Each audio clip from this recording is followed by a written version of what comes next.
അനുവിനും അങ്കിളിനും എങ്ങനെയുണ്ട് അരവിന്ദ? നിരത്തിലൂടെ കാർ വേഗത്തിൽ ഓടിച്ചു കൊണ്ടിരിക്കുന്നതിനിടയിൽ അരവിന്ദന്റെ പേര് ഫോണിൽ തെളിഞ്ഞ ഉടനെ തന്നെ കോൾ എടുത്ത് ഭദ്രൻ ഇടർച്ചയോടെ പെട്ടെന്ന് ചോദിച്ചു. അവർ ഓക്കെയാണ് ഭദ്ര. ബോധം തെളിഞ്ഞതിൽ പിന്നെ കരച്ചിൽ തന്നെയാ അനു. വേണിയെക്കുറിച്ച് എന്തെങ്കിലും? ഇല്ല അരവിന്ദ, അവളുടെ ഫോൺ ഇവിടെ തന്നെ വെച്ചിട്ടല്ലേ പോയത്. അങ്ങനെ പോലും കണ്ടെത്താൻ പറ്റില്ലല്ലോ. അനു, അവൾ വല്ലതും പറഞ്ഞു? എന്തെങ്കിലും സൂചന? അങ്കിളല്ലേ വണ്ടി പിടിച്ചതെന്ന് പറഞ്ഞത്? ആ ജീപ്പിൻ്റെ നമ്പർ വല്ലതും? നിരാശയോടെ പറഞ്ഞു വന്നവൻ കുറച്ചു മുൻപ് പാതിബോധത്തിൽ അനു പറഞ്ഞത് അരവിന്ദൻ അറിയിച്ചതോർത്തുകൊണ്ട് ചോദിച്ചു. അവൾ അയാളുടെ മുഖം കണ്ടില്ല ഭദ്ര. മുഖം മറച്ചിരിക്കുകയായിരുന്നില്ലേ? അങ്കിളിനും ആരാന്നറിയില്ല. ടൗണിൽ കടയുടെ മുന്നിൽ നിർത്തിയ ജീപ്പിൽ സാധനങ്ങൾ കയറ്റിക്കൊണ്ട് വന്നു എന്നാ പറഞ്ഞത്. അങ്ങനെയുള്ളപ്പോൾ നമ്പർ ആരും ശ്രദ്ധിക്കില്ലല്ലോ. അങ്കിൾ അവിടെയുണ്ടോ? ആൻറ്റിക്ക് എങ്ങനെയുണ്ട്? മീനു എത്തിയിരുന്നു അവിടെ? അവരെല്ലാം ഇപ്പോൾ വീട്ടിലേക്ക് പോയിട്ടുണ്ട് ഭദ്ര. ആൻറ്റിയും ഡിസ്ചാർജായി. ഡോക്ടർ കുഴപ്പമൊന്നുമില്ലെന്നാ പറഞ്ഞത്. പുകയടിച്ചതിൻ്റെ ബോധക്ഷയം വന്നു എന്നല്ലാതെ കാര്യമായ പൊള്ളലൊന്നും ഉണ്ടായിരുന്നില്ലല്ലോ. മീനു ഏതോ കൂട്ടുകാരുടെ വീട്ടിൽ പോയി ഇങ്ങോട്ടേക്ക് വന്നിരുന്നു. അവരെയെല്ലാം കൂട്ടി ഞാനാ ഒരു വണ്ടി പിടിച്ച് വീട്ടിലോട്ട് വിട്ടത്. എന്താ നീ ചോദിച്ചേ? ഭദ്രൻ്റെ ചോദ്യങ്ങൾക്ക് മറുപടി കൊടുത്ത് അവൻ സംശയത്തോടെ ചോദിച്ചു. കുറച്ച് കാര്യങ്ങൾ ചോദിച്ചറിയാൻ. ചെറിയതാണെങ്കിലും എന്തെങ്കിലും ഒരു സൂചന കിട്ടിയാൽ മതി. അരവിന്ദൻ ചോദിച്ചതിന് മറുപടി പറഞ്ഞ് അവൻ വേഗം കാറ് മോഹനൻ്റെ വീട്ടിലേക്ക് തിരിച്ചു. വാ മോനെ, വേണിയെക്കുറിച്ച് എന്തെങ്കിലും വിവരം കിട്ടിയോ? കതക് തുറന്നതും അക്ഷമയോടെ മുന്നിൽ നിൽക്കുന്നവനെ കാണെ മാധവി വിഷമത്തോടെ ചോദിച്ചു. ഇല്ല ആൻറ്റി, അങ്കിളിനെ ഒന്ന് വിളിക്കോ? കുറച്ച് കാര്യങ്ങൾ ചോദിക്കാനായിരുന്നു. ഏട്ടൻ പുറത്തു പോയി മോനെ, ആരെയോ കാണാനെന്നാ പറഞ്ഞത്. പെട്ടെന്ന് വരാമെന്ന് പറഞ്ഞാ പോയത്. ഭദ്രൻ ചോദിച്ചത് കേൾക്കെ മാധവി നിരാശയോടെ പറഞ്ഞു. വന്നാ ഈ നമ്പറിലൊന്ന് വിളിക്കാൻ പറയണേ. മാധവി പറഞ്ഞു കേട്ടതും അവരുടെ കയ്യിലായി നമ്പർ എഴുതിയ പേപ്പർ കൊടുത്ത് അവൻ മറുപടി കാക്കാതെ പെട്ടെന്ന് തിരിഞ്ഞു നടന്നു. നീ എന്തിനാ വിവേകെ? മുന്നിൽ തന്നെ നോക്കി ക്രൂരമായി ചിരിക്കുന്നവനെ നോക്കി അവൾ ദയനീയമായി ചോദിച്ചു. ഓ, മേഡത്തിന് എൻ്റെ പേരൊക്കെ അറിയാമോ? അവിടുത്തെ പ്രജകളുടെ മുന്നിൽ തല കാണിക്കാതെ അന്തപ്പുരത്തിരിക്കുന്നത് കൊണ്ട് എൻ്റെയൊന്നും പേരറിയില്ല എന്നാ വിചാരിച്ചത്. അവളുടെ ചോദ്യം കേട്ടതും പുച്ഛത്തോടെ അവൾക്ക് മുന്നിലേക്കൊരു കസേര നീക്കി അതിലിരുന്നു കൊണ്ട് അവൻ പറഞ്ഞു. നീ ഇത് എന്തിനാ ചെയ്ത് കൂട്ടുന്നത് എന്നാ ചോദിച്ചത്. അഴിച്ചു വിടടാ എന്നെ. അവൻ്റെ മുഖത്തെ പുച്ഛം കണ്ടതും കയ്യും കാലും കെട്ടിയിരിക്കുന്ന കസേരയിൽ നിന്നും കുതറിക്കൊണ്ട് അവൾ ദേഷ്യത്തോടെ പറഞ്ഞു. ചീ, മിണ്ടാതിരിക്കടി. ഇങ്ങനെ കിടന്ന് ഒച്ചയിടാൻ ഇത് നിന്റെ കെട്ടിയവൻ്റെ ശ്രീമംഗലം തറവാടല്ല. പരുന്ത് റാഞ്ചാതെ കോഴിക്കുഞ്ഞിന് അമ്മക്കോഴി കാവൽ നിൽക്കുന്ന പോലെ അവന്മാർ നിന്നതല്ലേ. അതിനിടയ്ക്ക് നിന്ന് നിന്നെ ഇത്ര കഷ്ടപ്പെട്ട് ഇവിടെ കൊണ്ടുവന്നത് വെറുതെ വിടാനാണോടി? ഞാൻ നിന്നോട് എന്ത് തെറ്റാ ചെയ്തേ വിവേകെ? അവൻ്റെ ദേഷ്യത്തോടെയുള്ള ചാട്ടം കണ്ട് പേടിയോടെ അവൾ ചോദിച്ചു. അത് പറയേണ്ട ആൾ അവനല്ലല്ലോ മോളെ, ഞാനല്ലേ. വല്യച്ഛ. വിവേക് മറുപടി പറയാൻ തുടങ്ങിയതും വാതിൽക്കൽ നിന്നുള്ള ശബ്ദം കേട്ട് അങ്ങോട്ടേക്ക് നോട്ടം മാറ്റിയവൾ അവിടെ നിൽക്കുന്നവനെ കണ്ട് ഞെട്ടലോടെ വിളിച്ചു. അതേലോ, വല്യച്ഛൻ തന്നെയാ. മോള് പേടിച്ചു പോയോ? ഒറ്റയ്ക്ക് ഇവനൊപ്പം ഇരുന്ന്? അവളുടെ ഞെട്ടൽ ആസ്വദിച്ചുകൊണ്ട് ചിരിയോടെ അവൾക്കടുത്തേക്ക് നടന്നുകൊണ്ട് മോഹൻ ചോദിച്ചു. നിങ്ങൾ ചതിക്കുമായിരുന്നല്ലേ? മോഹൻ്റെ മുഖത്തെ പരിഹാസം കണ്ടതും അവളുടെ ഞെട്ടൽ മാറി അവിടെ ദേഷ്യം സ്ഥാനം പിടിച്ചുകൊണ്ട് അല്പം ഉച്ചത്തിൽ വേണി ചോദിച്ചു. അയ്യോ, മോളി ചെറിയ പ്രായത്തിൽ ഇങ്ങനെ ഭാരമുള്ള വാക്കുകളൊന്നും ഉപയോഗിക്കല്ലേ. ഭദ്രേട്ടൻ അറിഞ്ഞാൽ നിങ്ങൾ പിന്നെ ജീവനോടെ കാണില്ല, ഓർത്തോ. അയാളെ വിശ്വസിച്ചതോർത്തുകൊണ്ട് അവൾ അമർഷത്തോടെ പറഞ്ഞു. ഷോ, മോള് അവൻ വന്ന് രക്ഷപ്പെടുത്തുമെന്ന് നോക്കിയിരിക്കുവാണോ? അവൻ എങ്ങനെ കണ്ടുപിടിക്കും മോളെ? എൻ്റെ അഭിനയം അത്ര മോശമാണെന്നാണോ മോള് പറഞ്ഞു വരുന്നത്? എൻ്റെ അനു, അവൾ എവിടെ? അയാൾ പറഞ്ഞത് കേട്ട് ദേഷ്യം കടിച്ചു പിടിച്ചവൾ ജീപ്പിൽ തന്നോടൊപ്പം ഉണ്ടായിരുന്ന അനുവിനെ ഓർത്ത് അയാൾക്ക് നേരെ മുഖം തിരിച്ചുകൊണ്ട് ചോദിച്ചു. അനുവോ? ഓ, ആ കൊച്ചാണോ? അതാ ഹോസ്പിറ്റലിൽ കാണും. എനിക്കെന്തിനാ അതിനെ? അവൾ ചോദിക്കുന്നത് ആരെയാണെന്ന് ഓർത്തുകൊണ്ട് മോഹൻ പുച്ഛത്തോടെ പറഞ്ഞു. നിങ്ങളിതെന്തിനാ എന്നെ ഇവിടെ കൊണ്ട് വന്നിരിക്കുന്നേ? ഞാൻ നിങ്ങളുടെ അനിയൻ്റെ മോളല്ലേ. എന്നെ എന്തിനാ? ചുറ്റും നടക്കുന്നത് എന്തെന്നറിയാതെ അവൾ ചോദിച്ചു. അതെ, നീ ആ വാസുദേവിൻ്റെ ചോരയായി പോയില്ലേ? അത് തന്നെയാ നീ ചെയ്ത തെറ്റ്. അവൻ്റെ മോൾ അവനൊപ്പമല്ലേ നിൽക്കേണ്ടത്? അതുകൊണ്ട് നീ പൊയ്ക്കോ അവനൊപ്പം. ഞാൻ യാത്ര അയക്കാം കേട്ടോ. എൻ്റെ അനിയൻ്റെ ചോരയല്ലേ, ഞാൻ തന്നെ അവനടുത്ത് എത്തിക്കാം കേട്ടോ. നിങ്ങളിത് എന്തൊക്കെയാ പറയുന്നത്? ഭ്രാന്താണ് നിങ്ങൾക്ക്. അയാൾ പുലമ്പുന്നത് നോക്കി പേടിയോടെയെങ്കിലും അവൾ പറഞ്ഞു. അതെ, ഭ്രാന്താണ്, ഭ്രാന്താണ് എനിക്ക്. പക്ഷേ ആ ഭ്രാന്തിൻ്റെ പേര് വസുന്ധരയായിരുന്നു. ആയിരുന്നു എന്നല്ല, അപ്പോഴും ഇപ്പോഴും എല്ലാം എൻ്റെ ഭ്രാന്തിൻ്റെ പേര് വസുന്ധരയെന്നാണ്. അവൾ ചോദിച്ചത് കേൾക്കെ തലയിലായി വിരലുകൾ കുരുത്ത് പിടിച്ചുകൊണ്ട് അയാൾ അലർച്ചയോടെ പറഞ്ഞു. നിങ്ങളീ പറയുന്നത് എൻ്റെ അമ്മയെ പറ്റിയാണെന്ന് ഓർമ്മ വേണം. നിങ്ങളുടെ അനിയൻ വാസുദേവിൻ്റെ ഭാര്യയെപ്പറ്റി.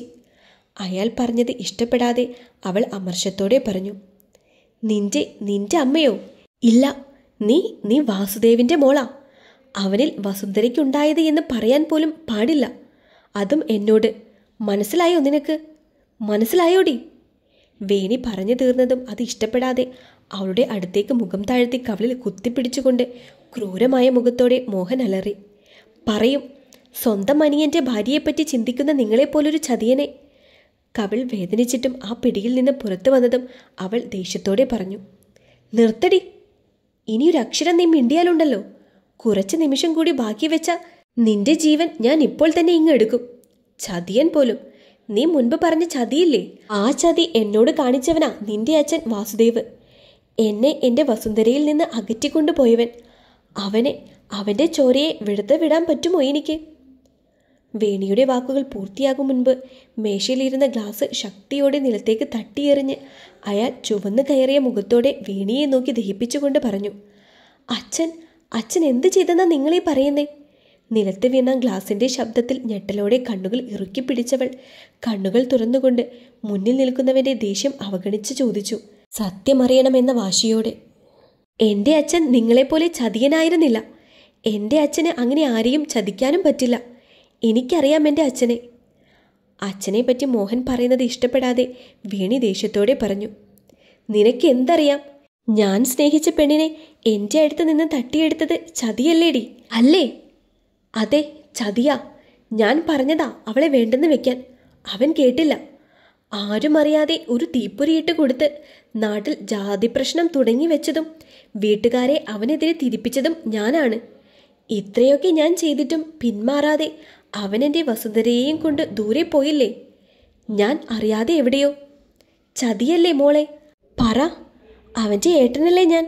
തെറ്റല്ലേ അവൻ ചെയ്തത്? അവൾക്ക് നേരെ ദേഷ്യത്തിൽ ചീറിക്കൊണ്ട് മോഹൻ പറഞ്ഞു. അവർ പരസ്പരം ഇഷ്ടപ്പെട്ട് ഒരുമിച്ച് ജീവിക്കാൻ തീരുമാനിച്ചത് എങ്ങനെ ചതിയാകുമെന്നാ നിങ്ങളീ പറയുന്നത്? അനിയൻ്റെ കൂടെ നിന്ന് അവരെ പിരിക്കാൻ നോക്കിയ നിങ്ങളല്ലേ തെറ്റുകാരൻ? ഞാനോ? ഞാൻ എന്താടി ചെയ്തത്? അവൻ മുന്നിൽ വന്നത് കൊണ്ടല്ലേ എനിക്കെൻ്റെ വസുന്ധര നഷ്ടപ്പെട്ടത്. അവനില്ലായിരുന്നിൽ എന്നെ ഇഷ്ടപ്പെടുമായിരുന്നില്ലേ വസുന്ധര? ഇല്ലേ? അതെ, ഇഷ്ടപ്പെടുമായിരുന്നു.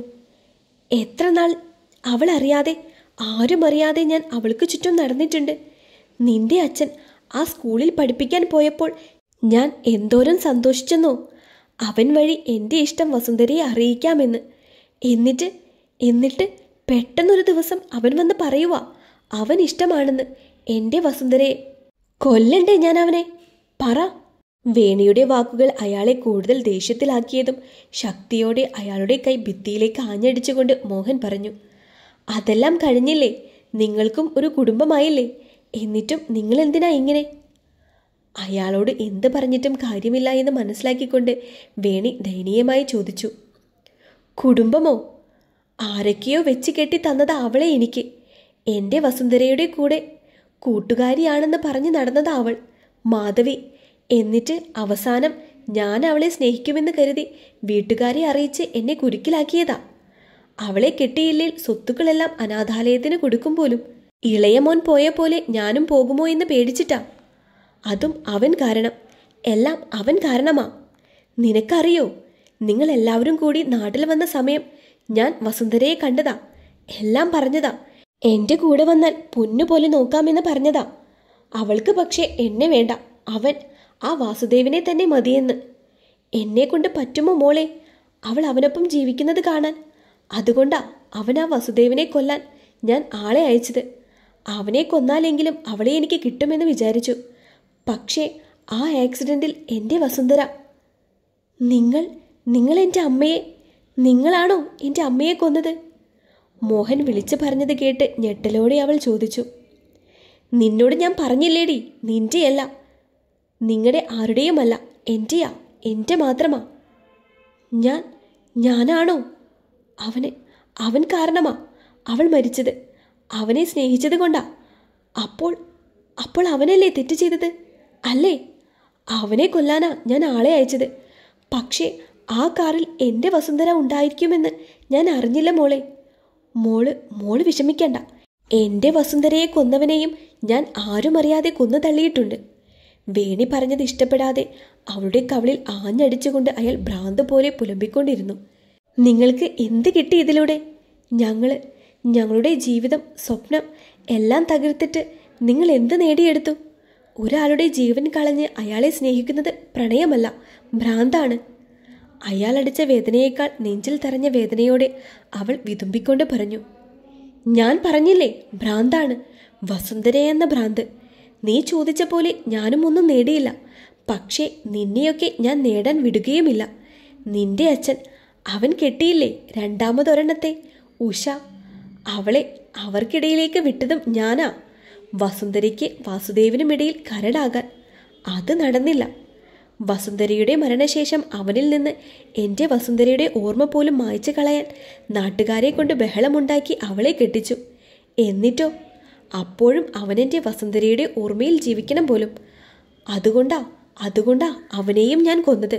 ഏറിയ നെഞ്ചിടിപ്പോടെ കേട്ടുകൊണ്ടിരുന്നവൾ അയാൾ പറഞ്ഞു തീർന്നതും പൊട്ടിക്കരച്ചിലോടെ കണ്ണുകൾ ഇറുക്കിപ്പൂട്ടി കസാരയിലേക്ക് ചാഞ്ഞിരുന്നിരുന്നു.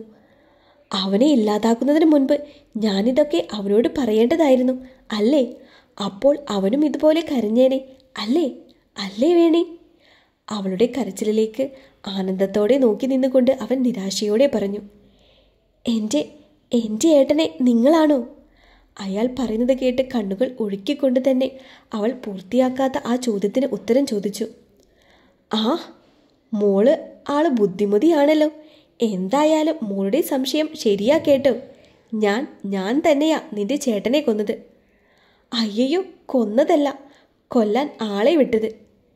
എൻ്റെ ഏട്ടനെയെങ്കിലും വെറുതെ വിട്ടുകൂടായിരുന്നു? ഒന്നും അറിയാത്ത എൻ്റെ ഏട്ടനെ. എത്രയൊക്കെ നിയന്ത്രിച്ചിട്ടും കണ്ണുകൾ നിർത്താതെ ഒഴുകിയിട്ടും അവൾ ഏങ്ങലോടെ ചോദിച്ചു പോയി. ഞാൻ വെറുതെ വിട്ടതാ മോളെ. നിന്നെയൊക്കെ കുറച്ച് കഷ്ടപ്പെടുത്തണമെന്നേ എനിക്കുണ്ടായിരുന്നുള്ളൂ. അതിനവിടെ നിങ്ങളുടെ രണ്ടാനമ്മ ഉണ്ടായിരുന്നല്ലോ, ഉഷ. അപ്പോൾ നിന്റെയൊക്കെ അച്ഛൻ ഉണ്ടാക്കിയത് എന്ന് പറഞ്ഞ് കുറച്ച് സ്വത്തുക്കൾ ആ പ്രഭാകരൻ കൊണ്ടുവരുന്നു. അത് നിന്റെയൊക്കെ പേരിലാക്കാതിരിക്കാനാ കുറച്ച് കണ്ണീരും കഷ്ടതയും ഒക്കെ പറഞ്ഞ് ഉഷ അയാളെ കെട്ടിയത്.